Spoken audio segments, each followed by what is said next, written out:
Don't just live for tomorrow, or just live in yesterday. Just be glad for all you have that's in today. Hey everyone, Connie here, and welcome to my blind reaction to One Piece Stampede the movie. My final reaction for One Piece week. So yeah, we're at the end of One Piece week already. It sucks, but we are. And we're doing a big one. One Piece Stampede is the newest, at least, movie for the One Piece franchise.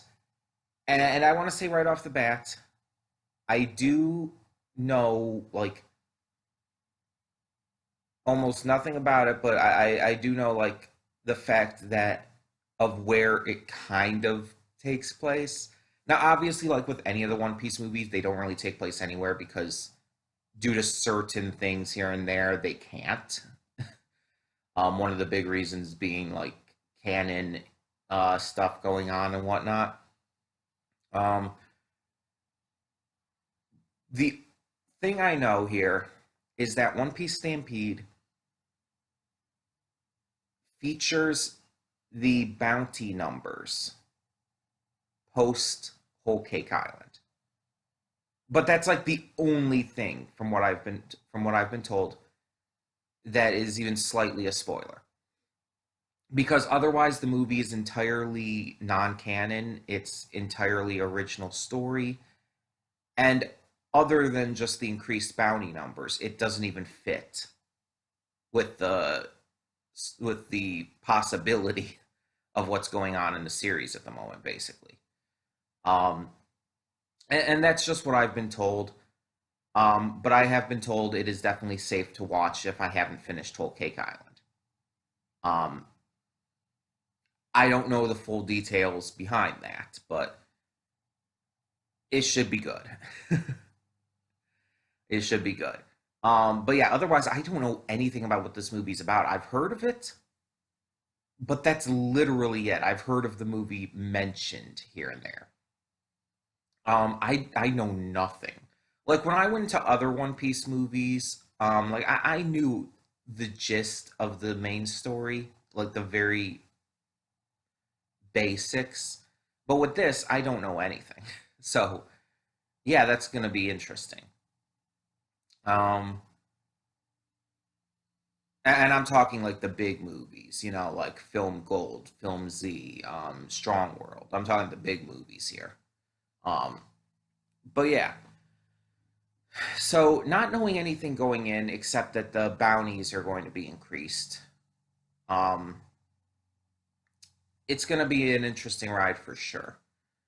Um, I'm excited to see it. I'm excited to see the entire crew.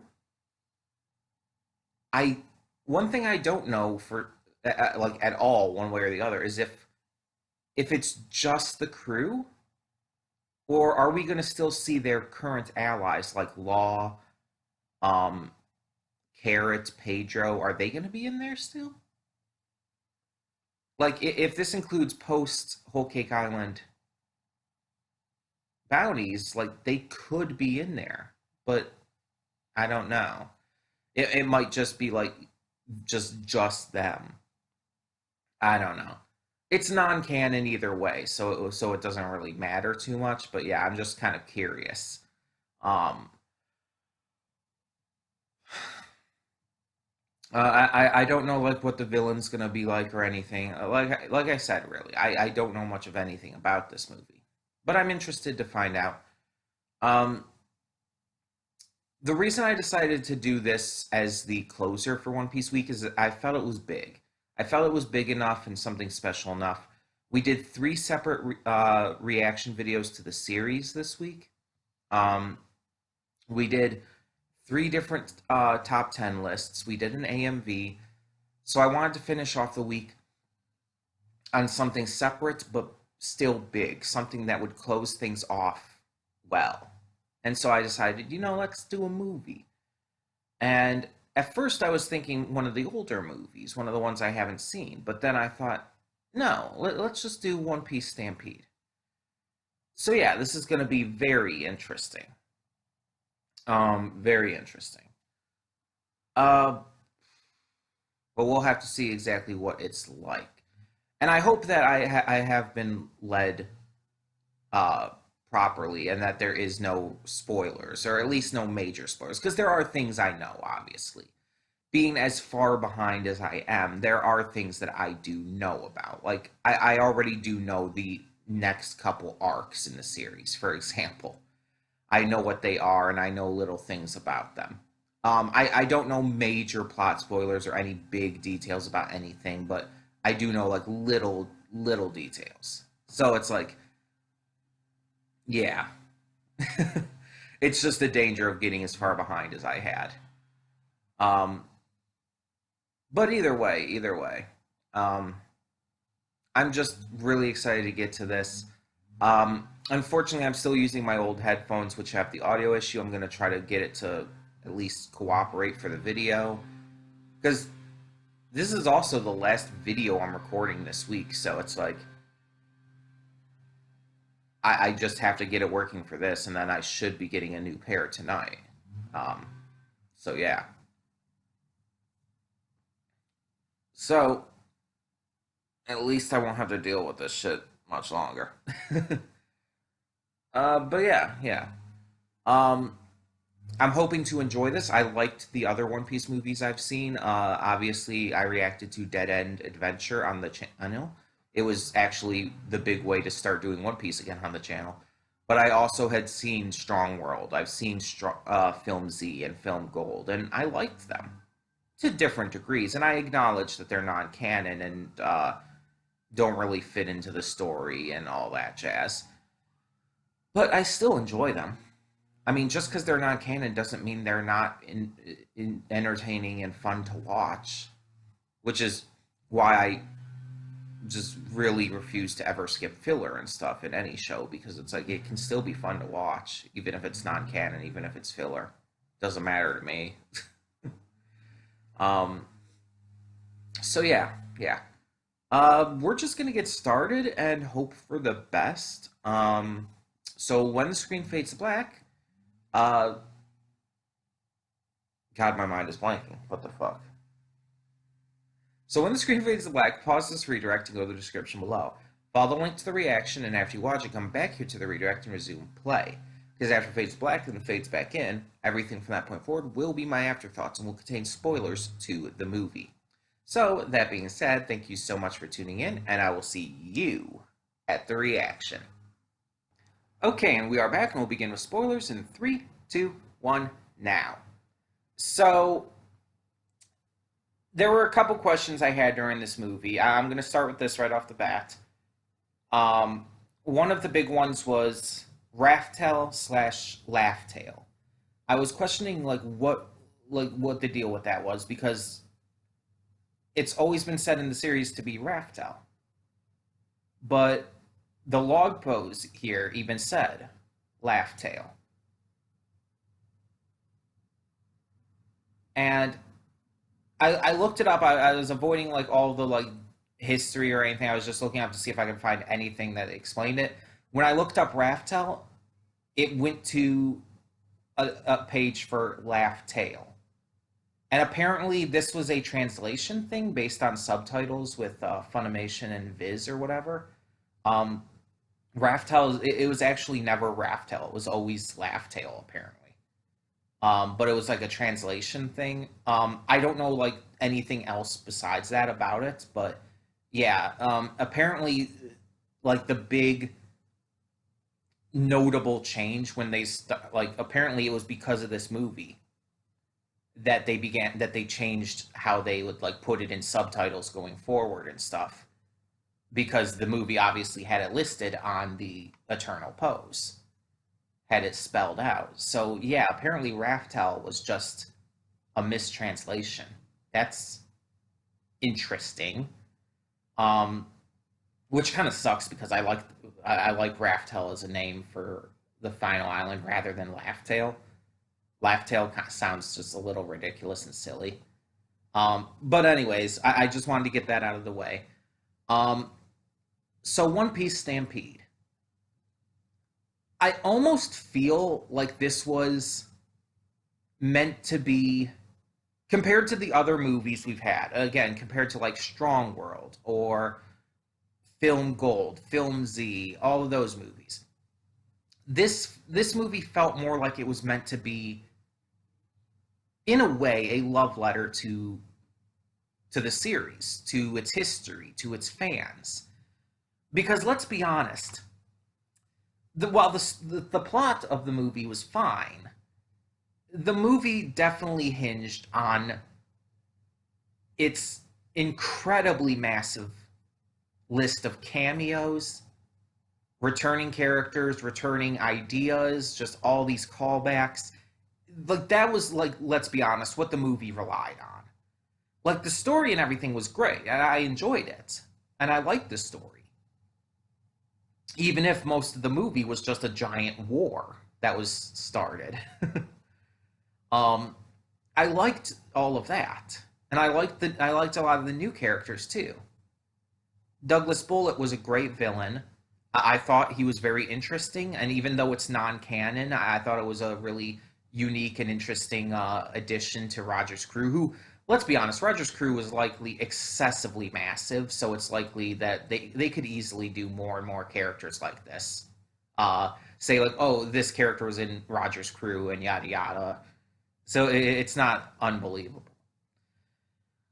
Um, I liked just all the little fun stuff we got in this, but let's be honest, the big draw for this was definitely all the callbacks, all the characters that we haven't seen in forever returning, all of the just big stuff that happened. I mean, we got the Warlords, we got the Worst Generation, we got fucking Rob Lucci, we got Perona, we got like everyone. Sabo was there, Smoker and Tashigi. And it's like I kept bringing that up throughout the entire reaction. Like everyone's here, and it's like, of course, it made me think of like a joke you can make about Smash Ultimate and everything, you know, because that's how they introduced Smash Ultimate. Everyone's here. Um, but yeah, that's kind of what it was like. They was just bringing in all these different characters from the history of One Piece. I'm surprised they didn't bring in someone like Arlong. um, there were definitely plenty of characters missing, mind you.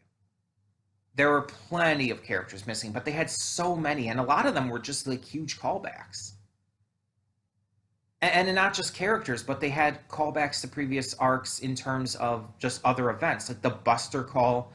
We had the knock up stream, just all kinds of stuff that it's like, holy shit.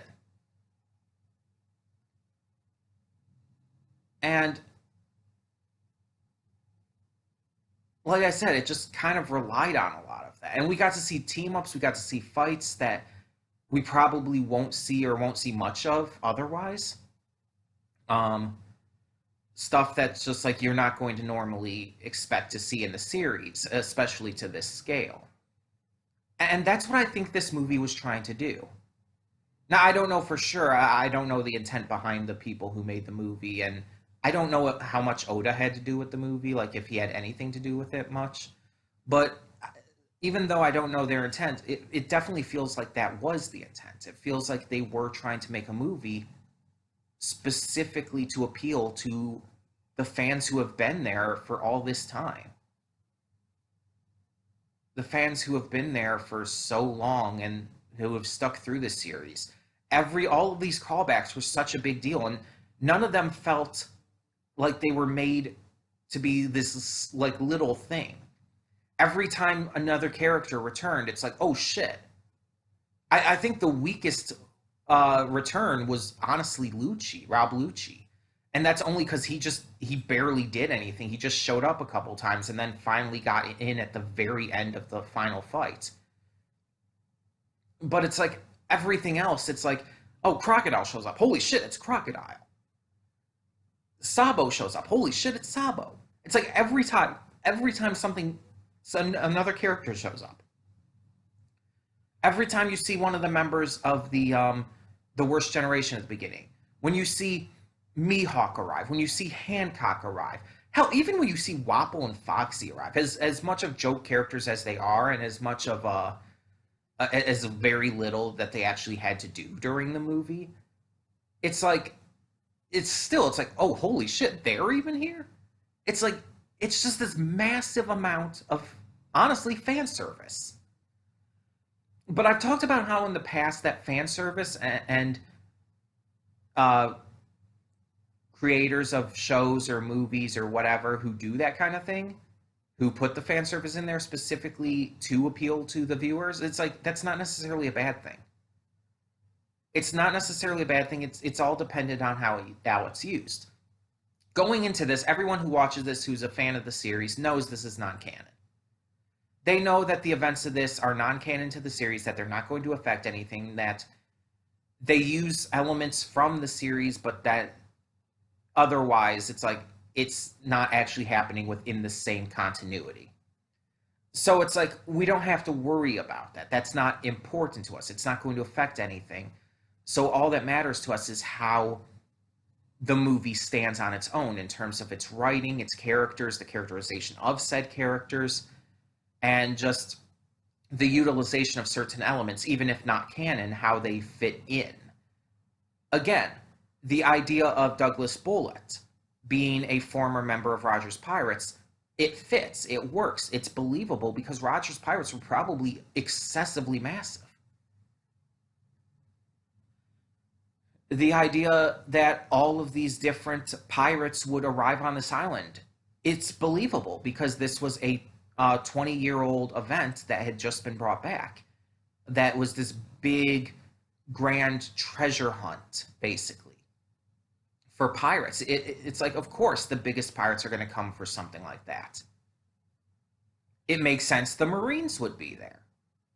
Because it's like, if they found out about something like this going on, yeah, they're going to be there. And of course, it's going to be someone like Smoker and Tashigi, who are like the probably outside of the admirals, the biggest names for us as viewers from the Marines. So of course they're going to be there. And of course, with all of these huge names there, it's not a surprise that the Revolutionary Army would send someone. It's all of it fits. Even if it's non-canon, even if it doesn't fit into the canon of the series, and especially where it would possibly take place, just based on like certain elements that are brought in, it still fits, like the things that they're adding, the new stuff, the original movie only stuff. It makes sense. Now, there were a couple things in here that were kind of spoilery for me. One of which I guess is that bird guy. I have no clue who that is. We have not seen him yet as of where I'm at in the series. So I assume if this is supposedly would be between the events of Whole Cake Island and Wano, if that were possible, which we know it's not. Because the crew is so split up at this point, it's like it wouldn't be possible for them to all be together at this point. Unless they do get back together by the end of Whole Cake, which I don't think so, because some of them were headed to Wano, so probably not. They're probably going to meet that back up together at Wano. But yeah, either way, I don't know who that is. And then the fact that Nami has the Thundercloud dude. God, what is the name? Zeus. The fact that Nami has Zeus. Like, in terms of our reactions to the series, we just saw Zeus and Prometheus. The two storm elements that Big Mom uses. Now, again, as I said in the reaction, as I said in the reaction to this movie, I kind of figured that would happen. You're seeing two storm elements, one of which is a literal giant storm cloud. We see Nami in the series, in the episodes that I reacted to this week, actually use Zeus's abilities to enhance her own. It's super obvious she's going to end up somehow getting Zeus. We didn't know how, of course, but yeah, it was obvious that was going to happen. But this is basically just confirmation of a theory that I already had been going with. Um, and I still don't know how it happens, and I don't want to know. Just like I don't want to know who the bird guy is. Do not tell me. I do not want spoilers. um, I don't want any spoilers further than what the tiny bit I already know. Just don't like tell me anything about what I asked about in this or what I guessed about or things like that. Just anything like that. I don't want to know going forward because I am reacting to the series especially, and I want that to be a surprise as I react to it as much as possible. Again, as I had said already, there are a few things I do know about going forward, but still. Um, Outside of Douglas Bullitt, though, the other new characters, there's also the Buena Festa guy. Um, he was okay. He was just kind of like the voice behind the violence. Like, let's be honest, Douglas Bullitt was the star villain of this movie. Buena Festa felt almost pointless. Like it felt like you could have taken him out and just had it been completely Douglas Bullitt the entire time, and not much would have changed. The only reason I feel Buena Festa was needed was they needed someone believable to hold um this festival, to hold this treasure hunt, while keeping Douglas Bullitt a surprise for the participants.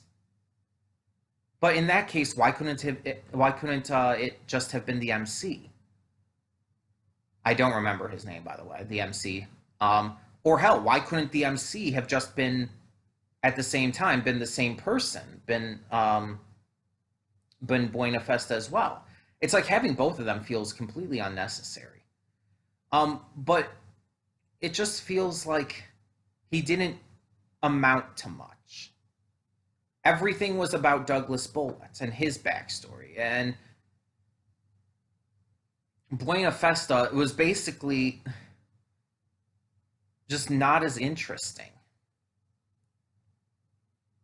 The only interesting thing about him was the fact that he seemed fascinated over the idea of starting this worldwide war just to like make things interesting because he felt everything was boring with the current era. And it just kind of made me think of the Major from Helsing Ultimate, and it's like that's the only interesting aspect about Buena Festa that I for a time thought of the Major because of wanting to like being so obsessed and excited about starting this big war in order to liven things up. Just an offhanded comparison to another character from another anime, it being the most interesting part is not necessarily a good thing. Not exactly what you're looking for. Um, but yeah, even though most of this movie was just relying on its fan service, I enjoyed the fan service. Like so much of this was so nostalgic to me. Seeing all these characters return, I've been watching through the series again with different reactors and all. I've been watching Rough Senpai and AJ Rich specifically. I've been watching their reactions to One Piece, um, and I've been enjoying the hell out of them. But one of the big things about them is watching through them again. I get to see these arcs that I haven't seen in a long time. AJ Rich is currently in Alabasta. I haven't actually watched Alabasta in a long time. I love Alabasta, I do, but it's been a long time since I've actually watched it compared to other arcs. Like I've watched the Baratie arc plenty of times in the past, in the recent past even, but not Alabasta. So getting to see that again is awesome. Getting to see Crocodile and all of Baroque works again, it's awesome. Getting to see Koza and Yuba and everything from that arc, it's just like hell yeah, hell yeah. And then getting to see that kind of stuff pop up in this movie in the same kind of way. Not just obviously the Alabasta stuff with like Crocodile and Robin being referred to as Miss All Sunday, but even getting to see other stuff from other arcs. Getting again to see the Buster Call brought in, getting to see Rob Lucci even if he didn't do much of anything, getting to see Sabo, the Spirit of Ace, getting to see just so much. Impel Down being brought up. It's like it was nostalgic. And yet, it felt like a completely blatant fan service, but it felt like it was handled in a way that made it a love letter to the fans, to everyone who had stuck through with this series for so fucking long. And you know what? It reminds me of something. And this might be one of the most interesting comparisons I've made. But in season 5 of My Little Pony Friendship is Magic, there was an episode called Slice of Life. And the entire episode was nothing but a fan service episode. It confirmed and canonized a bunch of fan theories. It just went heavy with characterizing and giving voices and everything to a lot of the fan characters that the Brony fandom had grown on to love. It had brought back characters that we hadn't seen in a long time, and the episode was purely done for the sake of giving back to the fans who had done so much to give to the fandom and to the show. Its entire purpose was fan service, but it also was given a legitimate story at the same time. And that's what this movie felt like. That's what One Piece Stampede felt like, the same kind of thing. Just completely fan service, without a doubt. With all the characters being brought in, with all of the callbacks, with everything about it. Completely fan service. But in a way that makes it clear, at least to me, that this was meant to be a love letter to the fans. Again, even if that wasn't necessarily the actual intention, it's like that is what this was made to be. I definitely feel that's what this was made to be. Just a massive love letter to the fans. And it works. It was good. It was enjoyable. It was exciting. There was just so much hype, once again, from seeing all of these big reveals every time they happened. Hell, starting the movie with fucking Blackbeard was a massive, hype moment. Because Blackbeard is the most hype villain of this series by far. He hasn't done, a huge amount compared to other villains. And yeah, other villains at the moment I would characterize as being better overall as characters. But Blackbeard has the potential, because of how he's been built up, to be one of the best characters in this series by far. And it's all going to depend on how the payoff to all this build-up lands. I think the only thing that could have made this more hype at this point would have been to bring in the Yonko themselves. They were mentioned, but as a group. We didn't see any of them. And they were never mentioned, specifically by name. Big Mom, Kaido, Shanks. It's like Blackbeard, other than Blackbeard actually being in it. The other emperors were never actually mentioned, or none of them showed up. And Blackbeard was only just basically a flashback to the Impel Down arc. He wasn't in the current day or anything. He wasn't involved in this current war on this island. I'll just call it the Festival War, I guess, the Stampede War. He wasn't involved in that at all. The entire moment at the beginning was just a flashback to Impel Down. So it's it's not even quite the same. If the Yonko, even if just one of them had showed up to this battle, it would have been excessively hype. Now, I know they probably didn't want to bring in Shanks because he already ended a war with his appearance with Marineford. Big Mom and Kaido are such a big force currently in the series, they probably didn't want to go with them. And Blackbeard, I guess they just didn't want to go with him because he was at the beginning and he didn't really have a role, I guess, maybe that they could fit him into. But still, it's I'm just saying, that's the only thing that could have made this even more hype in terms of the character fan service, by bringing in one or all of the Yonko into this war. That would have been amazing. Hell, Dragon would have been fantastic to see too, and so many other characters.